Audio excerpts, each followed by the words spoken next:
Well, good evening, folks. For some people, it's good afternoon, and for others, it's a good morning. But for most of us, it is good evening, and most of our audience tonight is from the Malaysia and Singapore area. So 8 o'clock, just after 8 o'clock, we're kicking off. I'm Andrew O'Brien, and I'm here with Sue. How are you going, Sue?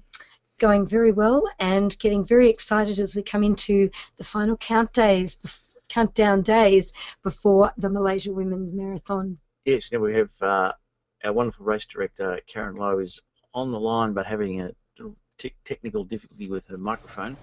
So just join in when you can, Karen, when you get your microphone sorted. It was working, but then dropped out again. So tonight it's ready to run. It's about fine-tuning your race plan, and we've had quite a few people submit questions in advance. So we're going to address those questions as we go through. Our agenda, I suppose, for the night, it's about really fine-tuning your race strategy. It's about keeping on moving, the mental sort of challenges of sometimes when the legs might want to stop, how you program the mind to keep on going.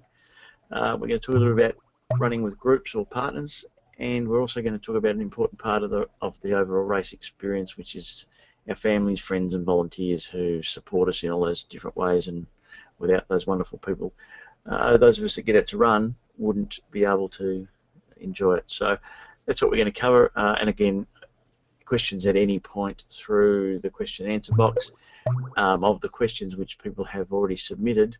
We're going to pick up some of those as we go, and then when we get to the question and answers, any that we haven't covered, we've got the list in front of us here, we're going to make sure that we cover the rest. Anything you need to say there, Sue? No, just that if you haven't submitted questions or you thought of something else, just a reminder again about putting your questions into either the chat box or going to the Facebook page for Malaysia Women Marathon. Wonderful. So just quick background for those joining us on the webinar for the first time. This is Andrew and Sue. We love to help people run. Getting started, running as groups, running with partners. We like to write about it. We do a podcast, we do a magazine, and of course we have our book, Couple on the Run. So our thing is about helping people enjoy it, and we work not just with runners but also with companies and race directors. In terms of the webinar, I'm Andrew, and I'm sort of like the pilot. I drive the technical side, so if things don't work, then it's my fault. And then Sue is sort of like our tour guide. She makes sure that we all stay on track and end up going to where we need to get to. And we have the woman who's behind all this done a truly amazing job in, first of all, coming up with the idea and then implementing it. The race director, Karen Lowe, and as we said, Karen is with us. She's listening, but having some problem getting her microphone going. So we're hoping that Karen will get a microphone sorted and be able to speak to us soon, because we've got some questions for her. And in the event that we can't get Karen talking, was a couple of the questions which we were specifically going to direct to her. We'll ask her via chat. Yes, so she will be able to respond. And we'll relay her the answers. So this is the point where Karen would thank all of the sponsors, and we've got them up on the screen, just put them there for a moment. But with any wonderful event like this, it's not just the race director and the amazing volunteers that make it possible, but also the volunteers. And so we do recognise the wonderful sponsors of the Malaysian Women Marathon. I suppose the chief sponsors, the Nestle Fitness is the naming sponsors of this event. A wonderful event, and a lot of work has also gone in from the Selangor Official Tourism Board, and of course the venue sponsor is iCity. Yep, Capital FM 88.9. And of course some of the other partners, AirAsia, Socks powered the website, and some other sponsors, Banana Boat, Chic Power Bar, New Balance, and Celebrity Fitness, as well as the... We've got Runners Malaysia. We've got yes. more, so we'll get Karen to talk a little bit about that more when she gets there. So sorry for any sponsors who we didn't give a plug to, but let's get on with the show. The first section we're going to talk about is fine-tuning your race strategy. And so this is the point where you can't run faster than you've trained for. So it's the time to reflect on where you're at, to bring it together, to make sure you've got all of the options covered for what's going to happen, and to really spend time this week zeroing in on how you're going to run your event. So we have people tonight running 8K. We do. We have some half marathoners and we have some marathoners. So we've got people across all the distances.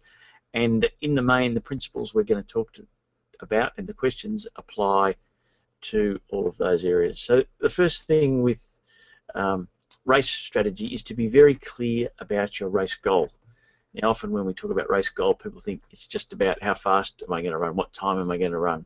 And for some people, that very much will be what it's all about. It's about aiming for running your 8K, your half marathon or your marathon in a certain time.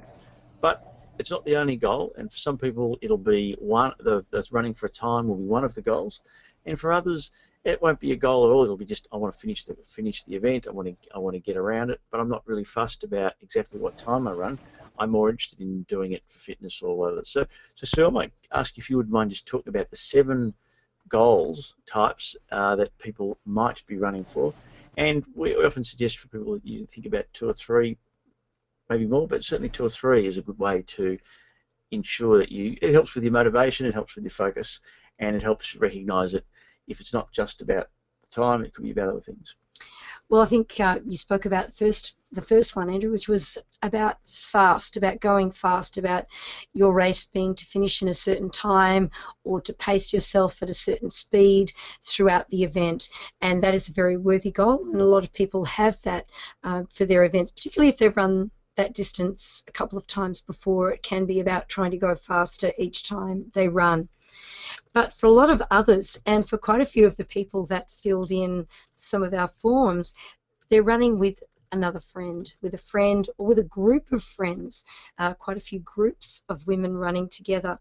And that might be your goal, is just to spend time with your friends, to share the experience with your friends, and basically it's all about the companionship of both your training and race day. Another goal might be fitness. And that, of course, as we suggested, could be one of the goals that you might have with a couple of others as well. But that running is your form of fitness, and setting yourself the target of participating in an event within the Malaysia Women Marathon has been your way to focus your fitness training and to just improve your overall health and well-being. And that is, again, a fabulous reason to be running this event on Sunday and running in general. The next F around our circle of run goals is all about fun. That you're out there, you're going to be out there on Sunday to have a good time, to have the most enjoyable time that you possibly can. And whilst time and things like that might be slightly important, it's more important for you to have an enjoyable experience. And that carries over to your training as well. It's all about sharing the laughs and just feeling good about both yourself and the time that you're spending with your running and other people. Another worthy run goal might be about finding yourself, about what running means to you and what you're all about, what makes you tick. And some people describe running as a way of meditation, as a time to themselves to work out some problems, to think about what they're doing with themselves and their lives, but also to maybe set themselves some personal goals to prove their own self-worth, or just as a way of spending some time, quiet time, to themselves.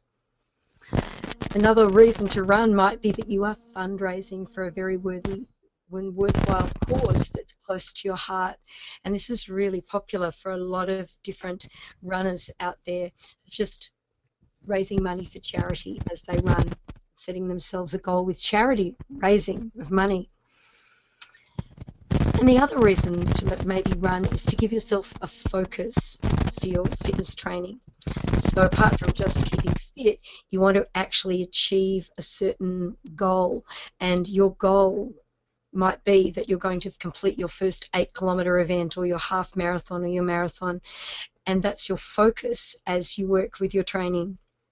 So there's some of the reasons that you might be out there on the Malaysia Women Marathon course on Sunday. Yeah, so as we head into this last week and start to deal with the race jitters and what to do, or how we're going to go through each day, then just being clear about what we're hoping to achieve is a really important thing to do.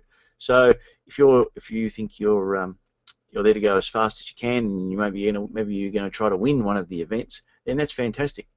But at the same time, if you're running for the first time, maybe you're running with a friend to just find out if you can do it and to learn about yourself and to get a bit fitter, well, that's as good too. So of the 7 goals or the combinations, there is no right or wrong. It's about what works best for you, and the important thing is not what your goal is, but that you've actually got one and that it matters to you, because that will help you on race day. Okay. The next thing is, regardless of what your goal is, it always helps to have a pace per kilometre time. So certainly if your goal is about time and is about running fast or at a certain speed, then this will be very, very important, because that's your goal. But even if running a certain time isn't your goal, you still want to know what you're going to aim to do, because one of the ways we can get into trouble on a race day is going too fast. So when we know what we've trained for, what our pace per kilometre or mile will be, then we can make sure that we stay on track with that and that we don't go too fast. Sometimes we have to go a bit slower because of the weather, or we're not feeling as well, or we're not as fit as we thought we were. But if we go too fast, then we do get in strife. So being very clear now about what your pace per kilometre is. And so we can't expect to now go out and run dramatically faster on race day than what it is that we've been able to train at. So that's an important one. The first 3 kilometres? Yes, the first 3 kilometres are potentially a trap for both experienced runners and new runners, that they do lose track of how fast they're going and get a bit of a shock when they look at their time or what their clock's saying when they do get to that first 3 kilometres, and they might realise that they've gone way too fast too soon, and this can really set you up for a poor race later on in the event. So that first 3 kilometres can be a great place to sort of have a quick check. It's not too late to back off the time if you've gone too fast, or if you've been going too slowly, to readjust your race and still finish successfully. But first 3 kilometres, just have a quick check and see how you're going. Yep. I think the thing that we said last week is that if you are ahead or behind, if you're behind, don't try to catch up too quickly. So if you find yourself a minute or 2 behind your desired pace, don't try to catch it up the next 100 metres or even in the next kilometre. Break that down to 2 or 3, maybe 4 kilometres and get back on track. That's going to be far better than trying to do it all at once. And if you are going way faster than what you set out to after the first 3 kilometres, it's a good time just to slow it down and make sure that you don't push too quick too early. It's not uncommon to be a little bit slow in the first kilometre if it's very crowded at the start too, which might throw your first kilometre time out a little bit. Okay, the next one is building on the idea of your pace per kilometre, is to look at your splits. And for most people, that would be at about halfway through. Yep, halfway through your event, whatever distance. So if you're doing the 8K, certainly get an idea of maybe your 4K and your 6K. If you're doing the half marathon, then I like to do 5, 10, 15, 20. For marathon, pretty much a 10, 20. Yeah, or a half marathon check and see how you're going. Yes, 30, 35. Again, just depends on your personal preference, but then you're able to watch that variation per kilometre and see those overall. And again, if you're get to the 10 kilometre and you're way over your time or way too fast for your time, you've still got plenty of time to correct that. How are you going to run up and down hills? So often people overlook the downhill, but this is something which impacts on our race in a positive or a negative way if we get this wrong. So the idea with uphill, for most people, unless you've trained very differently, is to keep running at the same pace, same effort that you're running on the flat. You'll go a little bit slower on the way up the hill, but if you keep running at the same effort, the same breathing, the same cadence, for want of a better term, as you've been running on the flat, then you'll be able to run uphill without having any negative impact on your ability to keep running. Similarly with running down, one of the big errors that people often make is that they start sprinting down the hill and going much faster than the rest of their race, and that can then hurt the legs, which then can cause problems later in the race. So we do suggest that maybe you're going to go a little bit slower up the hill and a little bit quicker down, but don't overly try to go too fast up, because that will take too much out of you, and don't try to sprint too far down, because that will hurt the legs. So if you are a first timer, or some of the hills may be a bit big, then the idea of putting little walk breaks on the way up the hills is another good way to handle the hills. But again, all of this is about dealing with the pre-race jitters and setting yourself up for race day success. So just being clear on what your plan is will make it much easier to do it, and you've still got some time to think that through and get clear. And just on a technique, just try and keep relaxed in your upper body rather than holding your upper body really tense when you do come to the hills. Just try and relax your arms, and that will tend to relax the rest of your body as well. Okay. Drink stations. Have you practiced your drink stations if you're a first timer, or if you haven't run many events? And how are you going to go through your drink stations? So some people run through as fast as they can, and they're really good at taking the drinks. Other people run through as fast as they can and they spill their drinks. Sue and I, our technique is more about, we'll run into the drink station, grab our drink, and then step to the side and just do 10-15 meters of quick walk as we make sure that we take our drink in. Maybe if we're going to have an energy gel or something, we'll have that at that point. So better to get that little walk to the side, slowing down a touch. Maybe it's a jog, maybe it's a walk, and make sure you get your drink in, than to try to run through too fast and spill it and miss out. And of course, with drink stations, don't skip the drinks early, because by the time you are dehydrated, it's too late. So drink early and often, and then you might back off later on. But don't skip the drinks early when you think you don't need them, because that's the time when they do make a big difference. Definitely. Cap, clothing, glasses. So if you're somebody who likes to run in with sunglasses during the daylight, remember this is a race that starts before the sun comes up, so you need to make sure you take them with you. A cap can sometimes, or a hat or something, yes, can sometimes keep the heat in. So again, you need to think about whether that's for you, and of course the type of clothing that's going to help you with your day. Yes, this is an interesting one, particularly if you are running with a friend, with a group, working out whether you're going to chat, whether you're happy to be having conversation, whether silence is the preference, or whether, as if you're an individual runner too, whether you're going to have music going, whether you're going to run with your iPod or your MP3 player. So it's all part of your planning to help you get through the day and to be successful by having no surprises, by working it out in advance. Two to go. Again, similarly with the music or no music, are you going to run alone? Are you going to run with a partner? Are you going to run with a group? So again, if you are going to run alone, how are you going to do it to keep yourself going? How are you going to plan it? What are you going to think about? How are you going to stay positive? If you're running with a partner, what are you going to talk about? How are you going to handle the dynamics? And we're going to talk a little bit about that later. And similarly with a group, what happens if the group's too fast or too slow, etc. So again, you need to think about these things in advance. And then the last one that I want to put on the list here, second last one, is feet and blisters.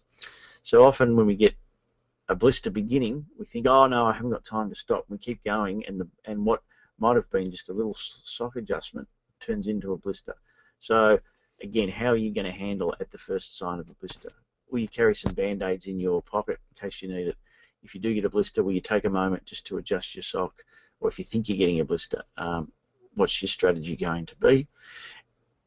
And yeah, about putting in some walk breaks, planning to put these in, predetermine what you're going to start off with. If you are putting in walk breaks, is it just through each drink station? Is it a time that you're going to follow on your watch? Maybe 10 minutes of running, 1 minute walking, 5 minutes running, 1 minute walking, whatever that ratio is, and plan accordingly.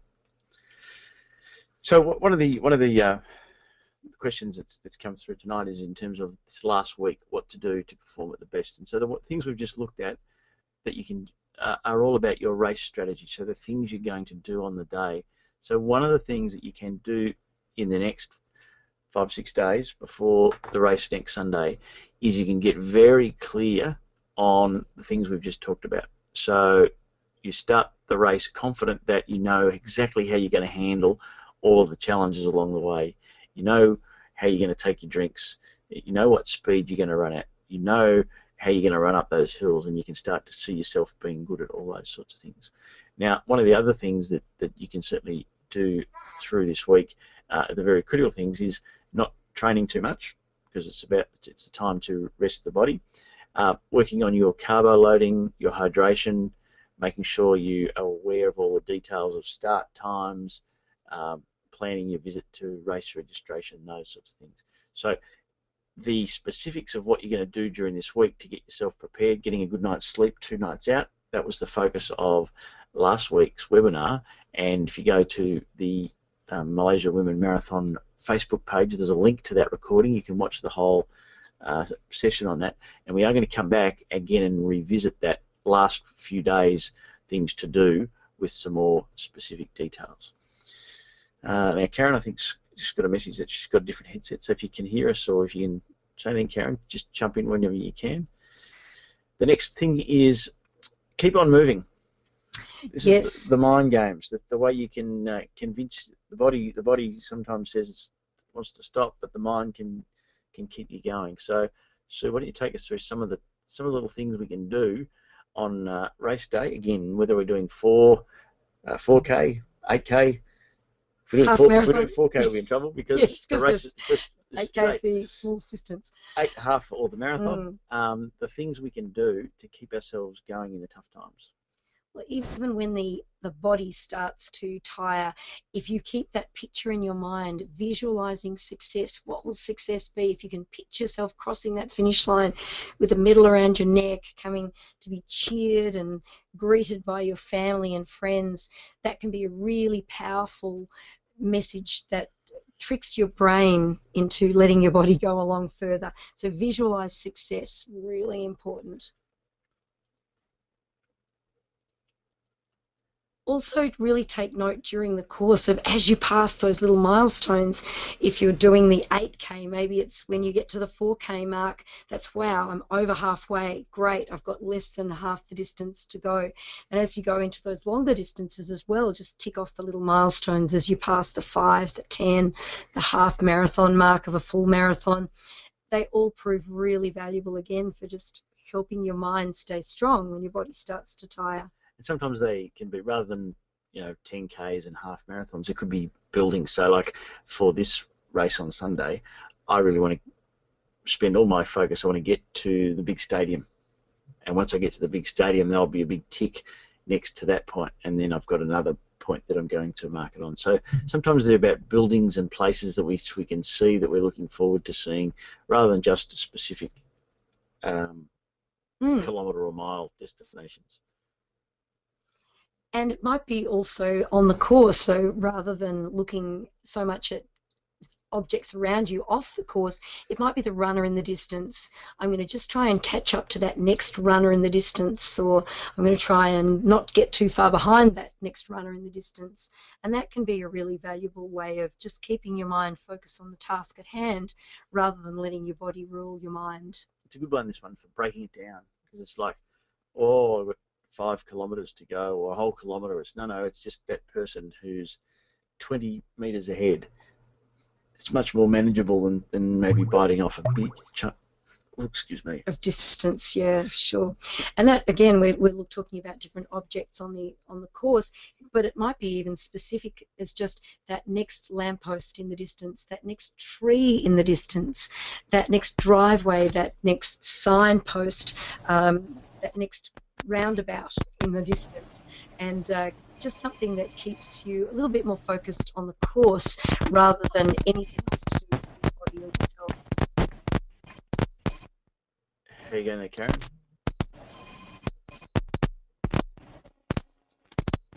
Okay, a mantra is another good one. Something you say to yourself. And so you know, you can do it, I can do it, I can do it, or you know, I know I'm I can, I strong, know I'm I can. strong. Yes, there are all sorts of little chants that people come up with. It's a very personal thing, and so it's just something which you do. Most people keep it to themselves. You know, believe and achieve, and so it's something that in the tough times you keep going. I really like this one. You can do it, you will do it. You can do it, you will do it. Yeah, cross the line, cross the line. So the little things which just keep the mind ticking along, and it also takes you away from, you know, if your legs are sore or something like that. It gives you something to think about, and you don't notice the sort of the anything that's hurting as you go. Planning some conversations is another good one. Takes the mind off it. So whether you're running with somebody or running with a group, or you're just coming along a volunteer or another runner, sometimes if you're feeling in sort of not the best of spirits, or you're suffering, you're struggling, then just start talking to somebody about, you know, geez, it's a wonderful day, or it's a lovely organised race, or, you know, is this your first 8 kilometres, or is this your first marathon, or, you know, whatever it might be. Do you come here often? That's a good way just to take your mind off it. And it's amazing how, if you're having trouble with your breathing or with your legs or something, that a conversation around a different topic will actually help pass the pain. And the next thing you know, when you start thinking about what was wrong, it'll be gone. So a conversation is a good way to trick the body into forgetting about anything that's hurting and keeping on going. And we love to sort of say hello and thank the volunteers as well, because inevitably you'll always get a smile and a wave back, a little bit of encouragement, and that always goes a long way. And again, of course, closely related to the idea of a conversation with somebody, and this might be, if you don't want to talk to somebody else, it's just distraction. So on these big races, I often take along a little list in my mind of some problems that I've got with work, or planning a holiday or something like that. And so when I'm struggling with my running, I just start thinking about something which is completely and utterly nothing to do with running. And similarly, like having a conversation with somebody, if I distract myself completely from it, then the next thing you know, my arms and legs do the work, and my mind drifts off to passing the time on something else, and I don't notice that I'm might be in a bit of pain. And again, the next thing I know, I'm feeling good and continuing it on. And 5 kilometres has passed, yes, without you realising it. So lots of little games that we can play there to keep our mind occupied and keep our mind strong and keep our body moving along. So the next section is running in a group, and sounds like a great idea. It can be wonderful, but there are a few pitfalls there. So if you are either leading a group or thinking of running with a group, specifically if you are going to run with the pace group or a few people, then a couple of things you can do. First of all is to know your pace, and that means to also stick with your pace. Know what your pace is, and don't get either led into or sucked along by or dragged along by a group that might be going too fast for you, or even too slow for you, I suppose. If you've really got a speed that's your target and suddenly your group's starting to go very slowly, you need to work out what you want to do. So just knowing your pace really helps with this. Yeah, so one of the questions that it relates to a number of the areas, but we might cover it now, is somebody says, well, you know, I haven't quite done as much training as I would have liked. So another person says, you know, I've done some 10s and some 15s, but I'm running the half marathon. I haven't run the half marathon yet. Am I going to be able to make it? And the answer is yes, you're absolutely going to be able to make it. You're just going to be a little bit slower than you would if you had done a higher level of training.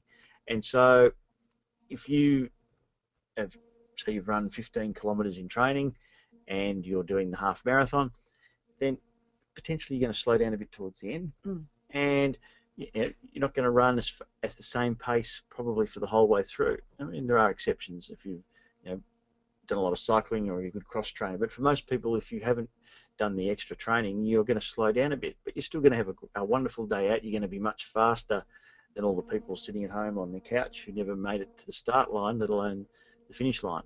And so this is where you might start running with a group but not able to keep up their pace. Well, that's okay. You just slow down a little bit and go at that speed.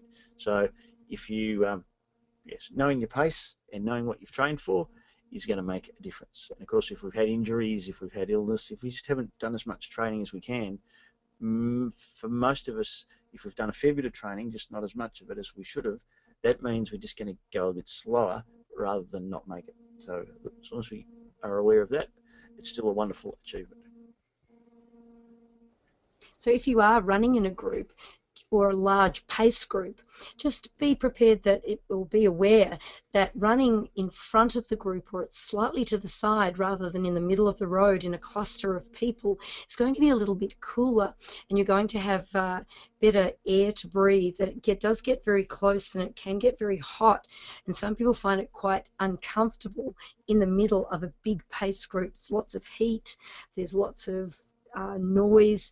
Maybe you want to be with them, but you just want to be to the side of them to get a much clearer running. Yes, more pleasant. So one of the things about with pace groups that you can then get behind is if you've got a bit of an injury, and so someone just asked here, what if they get say shin splints during the run? So if you are running with somebody else, then you might have agreed in advance that you're going to slow down while you get some treatment. That's one thing to do. If you're running with a group, then it's like, well, the group's going to continue on, so that's okay. You let them go, and you might just catch up run behind them for a while, or you might catch up with the next group. But in terms of if you had shin splints during the day, what would you do? Well, I think you'd be best advised to try walking for a little while and see if that does, by giving the muscles a little bit of a rest.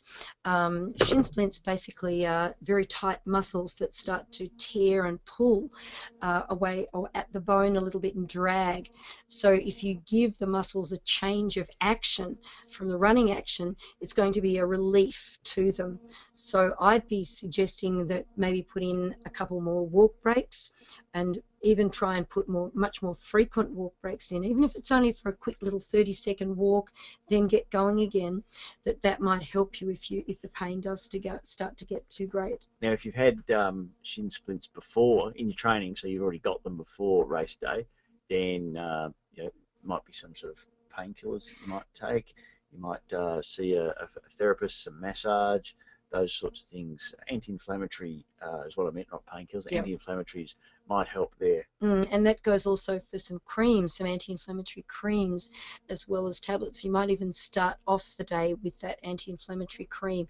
Ideally, you want to try and warm up your shin splints or warm up the muscles as quickly as you can. And to do that, massage is great, using the anti-inflammatory cream, and then just even try and give them a little bit of a rub, a little bit of a massage, as if you do take a walk break or as you come through the drink stations, just to keep them as loose as you can, stop that tightness building up.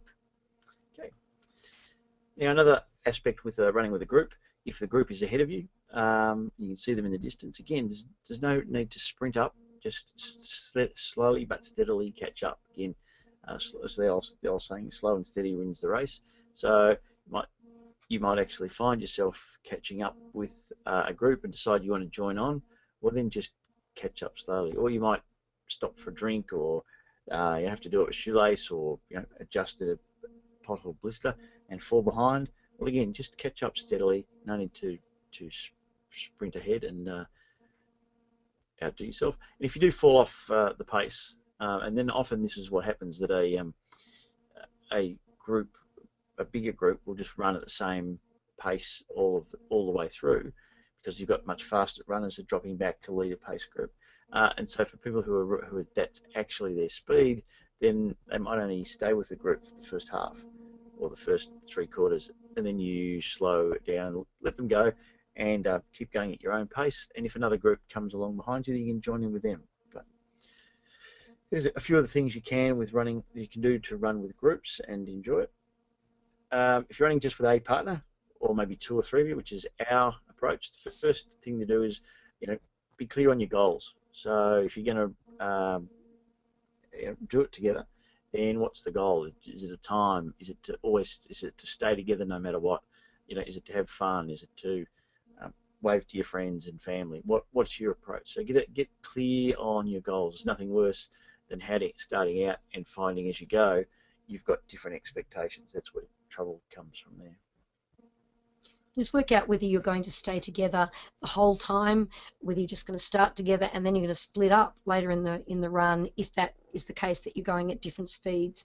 And just be clear about that everyone in the partnership, or if it is a small group, are very happy with that it's not going to cause any tension or stress for your running friendship.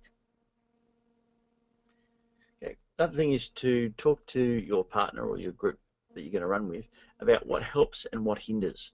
So what we mean here is, how do you like to be encouraged, and how do you not like to be encouraged? How can you help each other? How are you going to not help each other? So will you run next to each other, or will one person run a few meters in front?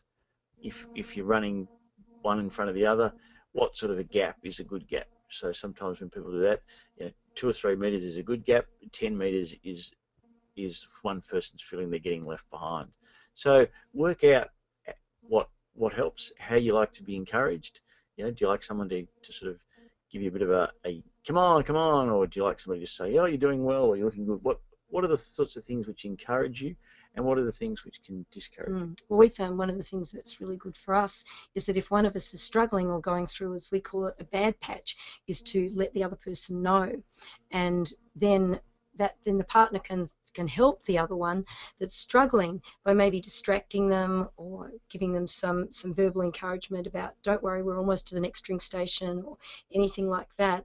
And we've just found that really helps our running partnership to try and keep that line of communication going. So a link to that is to talk before race day about what if the different scenarios. So what if one of you is sick? What if one of you is injured? What if one of you gets lost? What if one of you needs to go to the toilet? All of the things which could happen. What if one of you is feeling really good and one of you is feeling really not so good and slow? How will you handle with those situations? So there is no right or wrong, but it's to talk up front before you start and agree on the way you're going to do those things, because that way there's no surprises and you can implement exactly what you've decided is the best way to go before. So just talk about the different things, and that is a nice way to do it. And the last one there is if you're going to run with other people, then it really is to celebrate and enjoy your partner's success. So the thing for us is we always see the other one crossing the line, and it's I suppose our mission is to help get our partner to the finish successfully. So we get a lot of satisfaction out of helping other people be successful rather than just focusing on our own thing. And from my perspective, it's if I see my partner crossing the line, then the second thing I notice is that I was next to them. So it helps me achieve my personal success as well as my partner's. And I think it's nice to also thank your partner for sharing the journey with you, and if they've been encouraging, acknowledge that, gee, thanks very much for running with me, and gee, you helped me today, and fabulous job, well done. Just nice to hear it and to say it. So the other area that the last one we want to talk about before picking up on the rest of the questions is family, friends and volunteers. Now we know a number of, I know of the ladies who are running, that their family and men friends aren't running but have been very supportive. So they've helped with the training and they're driving them to the event and those sorts of things. So it's really, I think, a special thing to do is to be mindful of the support that family, friends and volunteers provide. If it wasn't for them, then we wouldn't be able to get out and run. So we're just going to talk a little bit about a couple of the things we can do to, I suppose, recognise, make it easier and say thank you to our family, friends and volunteers. So the first one is, if your friends or family are coming along to cheer for you, just think you might be out there running for 1, 2, 3, 4, 5 hours, maybe even more, and they've got to stand around waiting for you. Now, there's nothing worse than standing around waiting to see a runner and then missing them.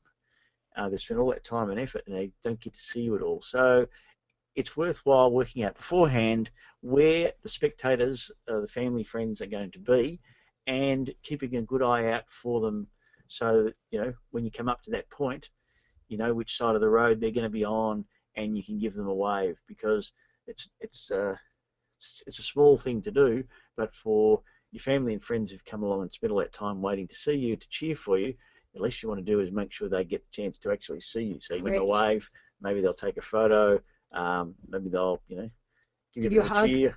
Yeah, all sorts of things, an encouraging smile. So if you don't plan for this, again, it's something that goes wrong, and we've seen people, you know, travel all the way to places like New York and London and Africa to run events with families and friends, and then really been disappointed that they never got to see each other on the course. And you know, it's a good way to thank your family and friends for coming along. So agree where you're going to meet. Often family and spectators go and they pick out, I'll be on the corner of 2 streets, or I'll be out the front of something very popular, and everybody else's family and friends say thought the same thing. They're going to go and wait at exactly the same place. So it's always a good idea to sort of go, you know, 100 meters or the next block away from the big popular spots, just so that you're out in the clear and you can be seen. Because if you're in with everyone else, you know, you can be just one of amongst hundreds of thousands of people. Whereas if you're out alone, then they can see you as they run in, you can see them, and again, it avoids that disappointment of missing out. And if you really are desperate to catch each other and you just don't want to miss each other, we really recommend maybe carrying a phone that you can call them, you can text them. Probably calling is better because it's more immediate, that I'm coming up to this point, I'm going to be seeing you in about 10 seconds, keep an eye out for me, and just keep that phone communication going so that you don't miss each other. And of course, with so many people now using apps for their running that are part of their phone, it's not as strange as it used to be in the old days. So you can actually carry the phone and it serves more than one purpose. So again, not for everybody, but if you're really desperate to make sure that you don't miss your family and friends out there, then using the phone and giving them a quick call as you run. Most of us can phone and run at the same time. Be seen. Well, maybe not wearing the Eiffel Tower like this guy, but again, for your family and friends, sometimes it's holding a balloon, sometimes it's holding a sign from their point of view. And from a runner's perspective, you know, maybe you've got a colourful shirt, maybe you've got a colourful cap, maybe you've got some sort of defining feature, or at least you know that you're in a colours that can be seen and stand out so that you can be spotted. And at the same time, if they've got a sign or some sort of characteristic, maybe it's a floating balloon or a banner, you know what to look for. So again, just doing those little things to make sure that you are able to see each other, to make it worthwhile for you to get the cheering, and for you to recognise your family and friends for being so wonderful to come out and cheer for you. And from being in a runner's perspective, listening for people, you might think I'm calling really loudly, why can't they hear me? But in the middle of the course, when you're trying to hear people calling out from the outside, it all just becomes a blur of sound. Okay, this is one of our main things which we do. We try to thank all the volunteers as we run past, specifically the ones that we go to get drinks, but also the police and the medical people and the road people coming the road.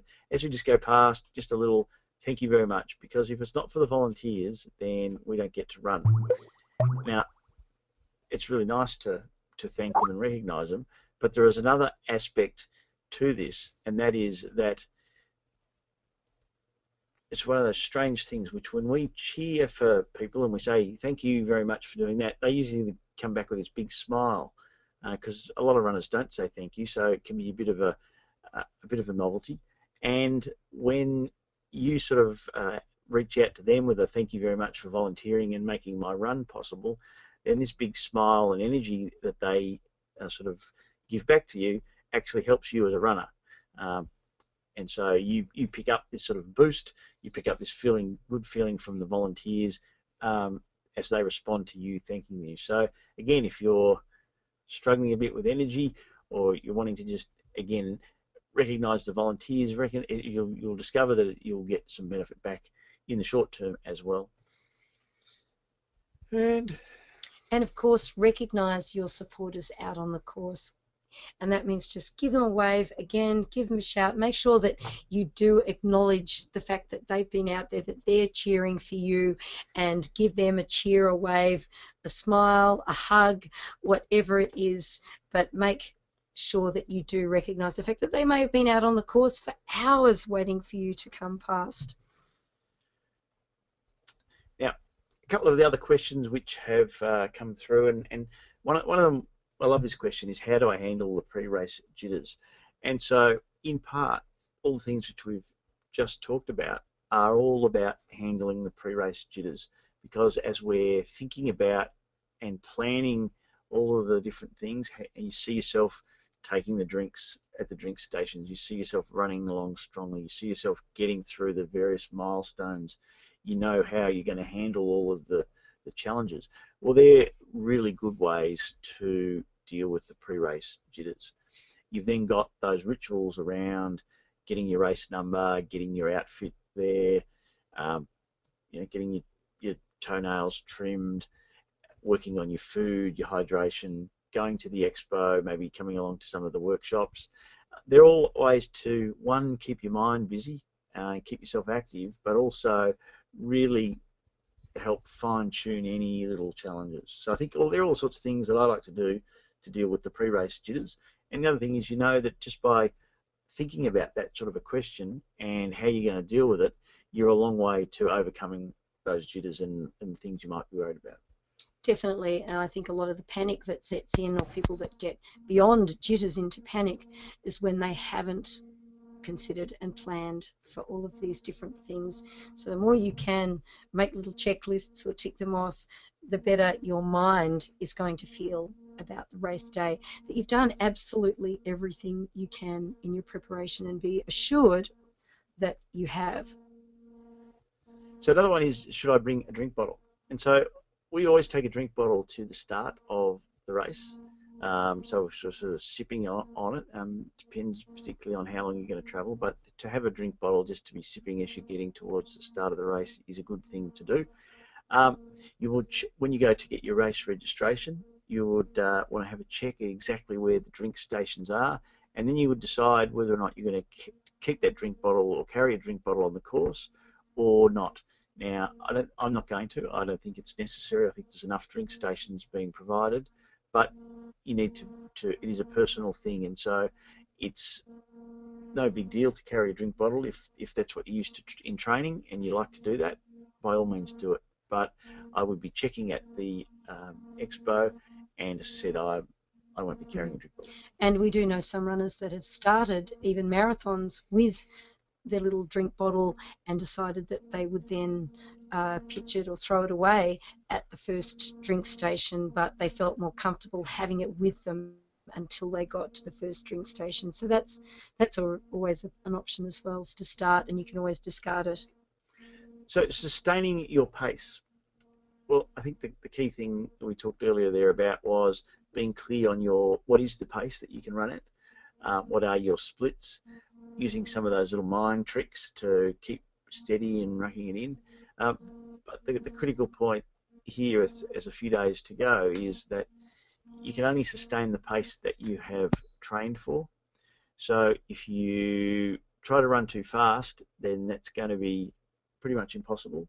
So by doing the things we've talked about, being clear on what pace per kilometre, what you're going to do at every 4, 5, 10, depending on your race, your splits, and using all those sort of techniques to keep yourself going, that will do it. But you can't expect to run faster than you've trained. No, and with experience, the more that races or events that you do over a certain distance, the better you become at judging whether you're going too fast. But having that watch working out your splits, there's going to be that quick little check that gives you, whoops, I'm too fast, I better slow it down, or I'm not going to even come close to sustaining. So the last question that we have here is that we haven't covered so far is what to bring on race day. So I'm not 100% sure exactly what that means, but the way I would answer it is in terms of what we would take, and that is for this race this weekend, We're going to come fully dressed, ready to run in our race outfit. So our shoes and our clothes and things. I'll have a cap. I'll have some glasses on my head just in case it gets bright and sunny and I need them, but probably won't use them. We'll have a little belt with our goo energy gels in it. I usually carry a credit card and a little bit of money, cash, yes, just in case. Key for the hotel room, because I'll be staying at a hotel, but you obviously got your keys and those sorts of things. So they're the sorts of things that you would take. Some people would take for the bag drop some dry or clean clothes for after. Again, that's a personal choice. If anyone's got specific questions about what to bring on race day that aren't covered there, then again, ask via the chat box or via the Facebook page. Might be a good way we can get Karen to answer there, or also at the expo. But I think that pretty much covers for the things to bring for both your race and maybe the things that you might want to put on afterwards or have with you. And so, just to again recap this, what do I do in the week, the rest of the week, to perform at my best, capitalise on my work? So Tuesday, relax, get on with work and family and whatever it is. Don't train too hard. Just relax, set yourself up for a good success later in the week. Wednesday, if you need to travel to get to Malaysia or to KL for the race, then this is a good day to do it. But again, it's probably already decided, so you do that when you can. And if you are already in town, then it's a day to take it easy, chill out, don't stress, just focus on family and work or whatever it might be, and set yourself up. Also, maybe just try and take some time off your feet whenever you get the chance as well. Thursday, starting your carbo loading and your hydration. Again, just mentioning that the video from last week's webinar is posted on the Facebook page. It goes through in detail of exactly what to eat and drink and what to do on all these days, but this is just the reminder. Friday, this is the night before. This is when you get your big snooze, your big rest, your big sleep, because often we're getting up early on race day or we are jitters and nervous or whatever. So 2 days before is when we get our big sleep. It's also the expo's on. It's a good time to go and get some tips and questions. Day before, checking you've got everything laid out, ready to go, checking your final transport, how you're going to get there, all of those sorts of things. Again, working on your hydration, eating a nice breakfast and lunch, not overeating at dinner, and setting yourself up to be successful. Yes. So we have one more of the series, and this is after, and this is to again look at what worked and what didn't work, and how you can improve beyond that. So this is the third one, and this is the fourth and final coming up on Tuesday the 16th. We'll give you next week to celebrate, and then come back just for a last checkup. Remember your routine, what you've been practicing and has been working in terms of your food, your training, etc. Your routine is really the thing to hold on. Now's not the time to be trying lots of new things, but just to fine-tuning and sticking to your routine. And still get that picture of yourself crossing the line. Try and get that visualization of the success of yourself in whatever event you're participating in. And I suppose in some ways it's part of our mantra, is that keep moving. No matter how slowly, if you keep moving, you will get there far quicker than actually realises at the time is the way to go. So just a little buzz there. Karen, can you hear us? So we probably, as we're about to wrap up, we should just say or apologise in part on behalf of Karen. We weren't able to get the microphone working for Karen to tune in. We hope we have covered the issues. I think that if Karen was here, she would just be saying to people to enjoy their last week, to make sure you get along to the expo. She's put an incredible lot of work in bringing people from locally and all around the world to the expo on the pre-event program, the Friday and Saturday. Yes. Lots of learning. It's going to be a lot of fun, and then the race to enjoy it there. So, is there anything else we should say? I think again we should just mention about the pre-event programs. If you're not sure about what's on, to get to the website, check out what time different things are on. We'd love to see as many of the runners there as we can for the different events and occurrences and things going on with the pre-event programs. Yes, and so we are doing some workshops there on Friday and on Saturday, and so we'll actually be using we'll be using some worksheets and actually working through at the next level of detail some of the things we've turned here. So we'll walk out of our workshop with a race plan, a written race plan, with all sorts of tips and techniques and great ways to answer questions and deal with anything else. So on that note, we've just got a message here from Karen saying she's just so sorry about the problems that she's had with her technology. Yes. It worked well. We were chatting to her just before the webinar started, and then it dropped out and hasn't been able to get it back. So to everybody who has come along, not just tonight, but to the other webinars, thank you very much.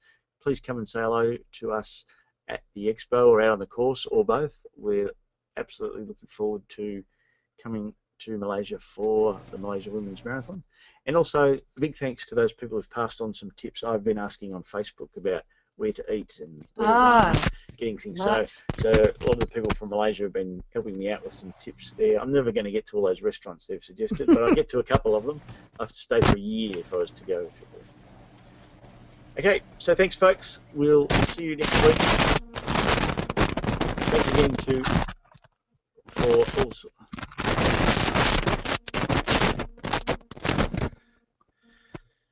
Yes, thanks to all the sponsors and to everybody else. Thank you to everybody for coming along. Have a great run. And again, if you've got any questions, please put them onto the Facebook page. We'll do our best, and we'll see you on the weekend. Yes, see you in Ice City.